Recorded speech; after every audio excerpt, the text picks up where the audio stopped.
Lecture du livre du prophète Osée. Israël était une vigne luxuriante qui portait beaucoup de fruits. Mais plus ses fruits se multipliaient, plus Israël multipliait les autels. Plus sa terre devenait belle, plus il embellissait les stèles des faux dieux. Son cœur est partagé. Maintenant, il va expier. Le Seigneur renversera ses autels, les stèles, il les détruira. Maintenant Israël va dire : Nous sommes privés de roi, car nous n'avons pas craint le Seigneur.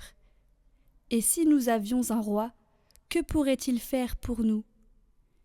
Ils ont disparu, Samarie et son roi, comme de l'écume à la surface de l'eau.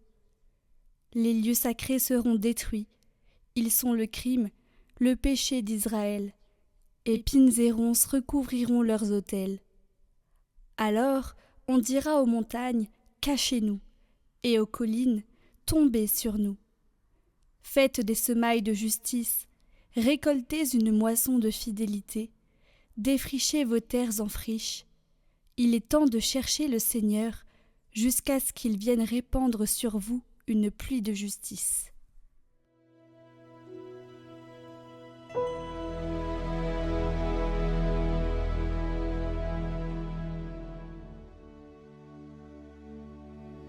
Recherchez sans trêve la face du Seigneur. Chantez et jouez pour lui, redites sans fin ses merveilles. Glorifiez-vous de son nom très saint, joie pour les cœurs qui cherchent Dieu. Cherchez le Seigneur et sa puissance, recherchez sans trêve sa face. Souvenez-vous des merveilles qu'il a faites, des prodiges, des jugements qu'il prononça. Vous, la race d'Abraham son serviteur, les fils de Jacob qu'il a choisis. Le Seigneur, c'est lui notre Dieu. Ses jugements font loi pour l'univers.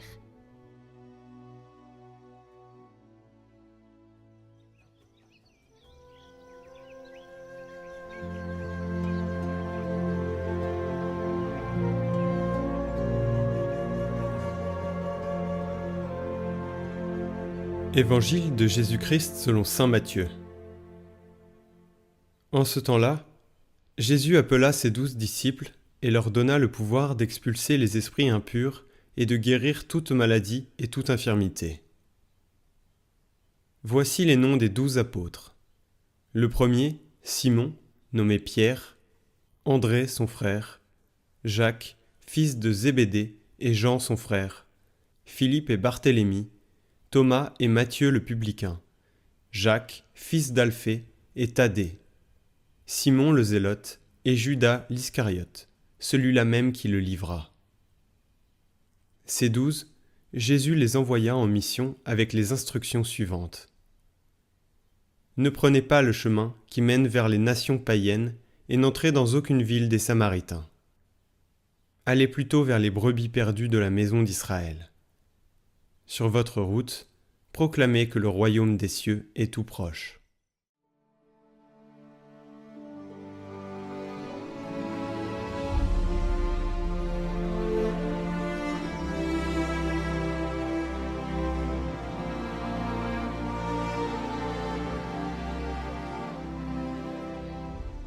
Commentaire de saint Jean-Paul II.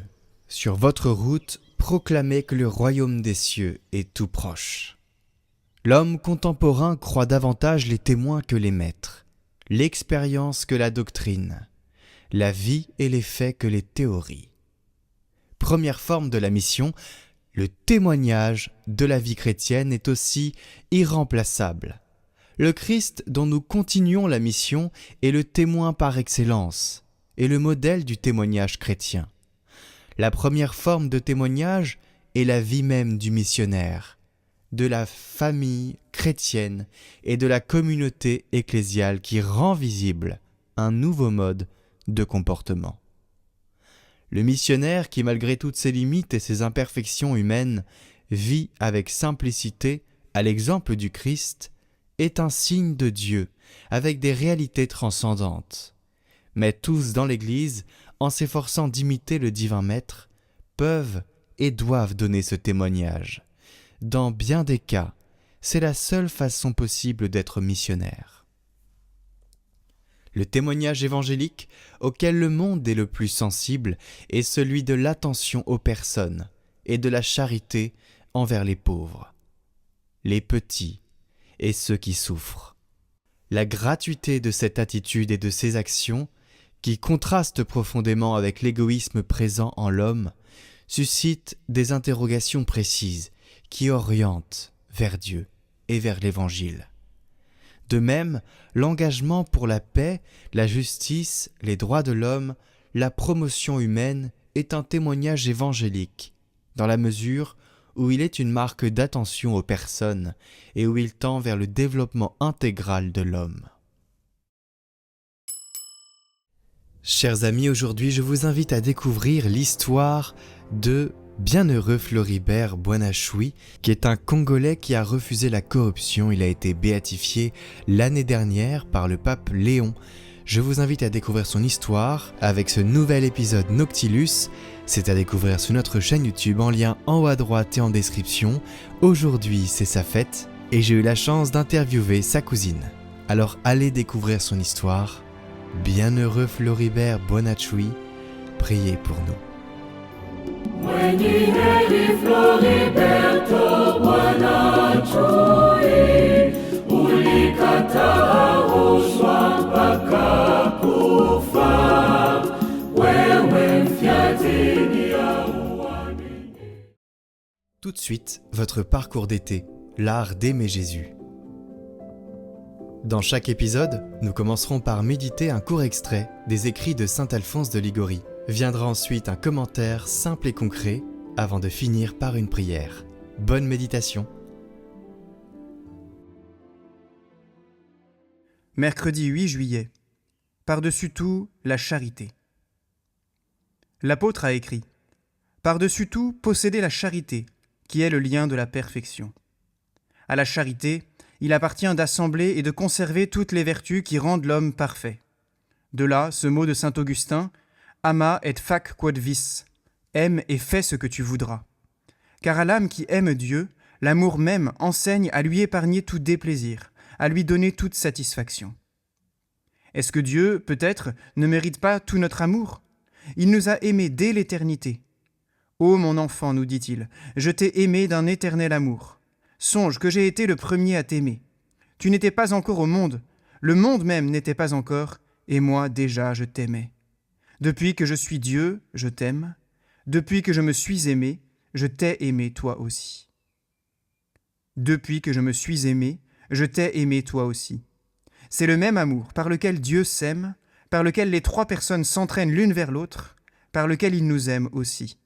C'est cet amour que l'on appelle charité, dont saint Thomas d'Aquin dit qu'il est la forme la plus parfaite et la plus pure de l'amitié, l'amitié que Dieu nous donne par pure bonté.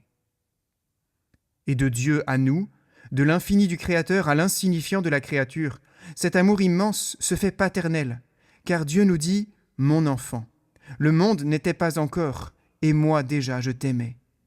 Si une mère pouvait oublier son enfant, moi je ne t'oublierai point. Vois, je t'ai gravé sur la paume de mes mains, tu es toujours devant mes yeux. » Si Dieu nous adopte parmi ses enfants, alors l'Esprit en nous peut s'écrier « Abba, Père », alors nous pouvons dire « Notre Père ». Voici ce que rapporte Céline Martin, sœur Geneviève, d'une visite à sa petite sœur Thérèse au Carmel de Lisieux. L'ayant trouvée un jour dans sa cellule, cousant avec une grande vitesse et cependant l'air profondément recueilli, je lui en demandai la cause, raconte-t-elle. « Je médite le pater », me répondit-elle.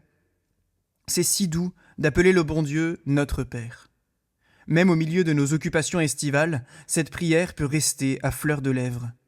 Notre Père. Gardons cette pensée aujourd'hui. Dieu nous aime. Il nous appelle « mon enfant ». Nous l'appelons « notre Père ». Prions avec saint Alphonse et demandons l'art d'aimer Jésus. Ô Dieu de tout amour, ô Seigneur des cieux d'en haut, vos traits sont si doux, si gracieux à regarder qu'un seul regard serait une béatitude ineffable. Vous êtes béni, vous êtes le seul, l'unique qui peut combler mon cœur de son amour. Ô beauté suprême et splendeur infinie, ô source intarissable et océan de délices, ô vie qui me fait vivre ma véritable vie d'en haut, je vous donne, Seigneur, mon amour tout entier, Amen.